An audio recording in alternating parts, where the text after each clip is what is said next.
going on, guys? Coming to you with your workout for Thursday, July 23rd. Today we have a little bit of back squat strength work with a 5x5 set and rep scheme. And then we have a nice faster kind of workout, because you know yesterday was a long type of grinder kind of workout. So this is going to be a quicker machine kettlebell swing, really get the glutes and hamstrings activated through this workout. Now, to warm up today, we're going to go 2 to 3 sets, 1 minute and 30 on the machine of your choice. You want to row, bike, ski, or use the C2 bike for 1 minute and 30, just to try to get that heart rate elevated, break a little bit of a sweat, and increase your body's temperature to get you ready to go for the warm up and the rest of the workout. Then you're going to do 10 toe touch squats. What those are, feet are in a squat position about as wide as your shoulders.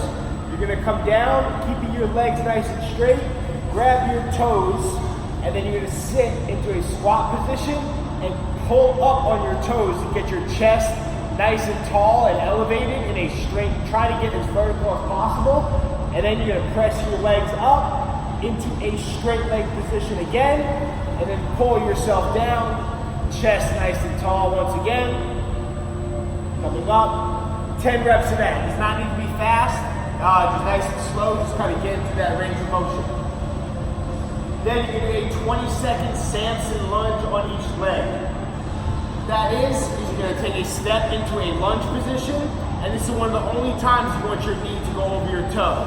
So your Samson lunge is here, your knee on the ground, hands overhead. You can interlock the fingers, or you can have your hands spread apart.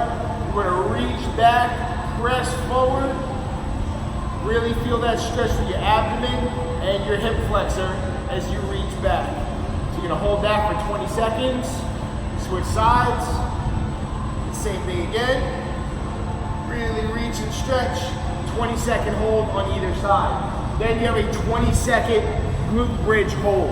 What that is, feet flat on the ground, and think about pressing through your feet, digging it hard, driving your hips up, and then squeezing your butt and your hamstrings as you do it. So you're gonna hold that for 20 seconds. You're gonna drive up, hold and squeeze for 20 seconds. Really, really squeeze as tight as you can with your glutes, your hamstrings, and just hold that position.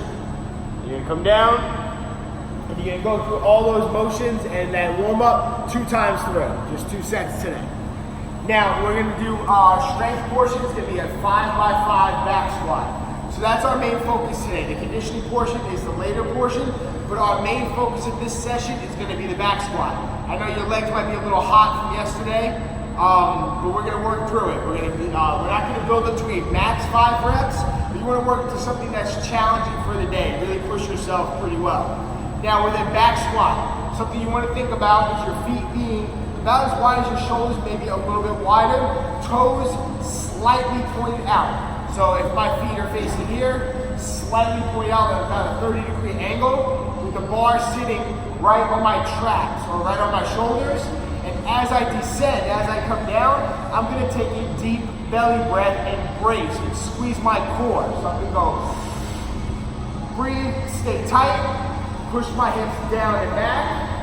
And then as I come up, I'm gonna be pushing my hips forward.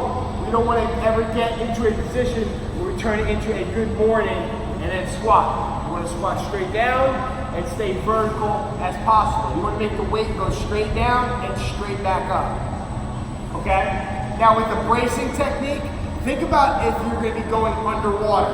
So as you get ready for your squat, you take a deep breath, hold nice and tight that you're going underwater.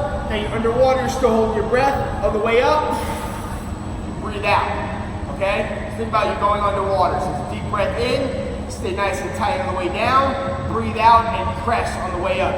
Press that floor away from you, try to be explosive as possible. And when you go down, try to get your butt below your knees. You want to get below parallel. Yeah, our conditioning today for time is going to be 40, 30, 20, 10 of a calorie row and kettlebell swing, full American kettlebell swing. Now, if the rowers are all taken, feel free to do this on the ski erg or the bike, the machine of your choice. But how it works, we go 40 calories, 40 kettlebell swings, 30 calories, 30 swings.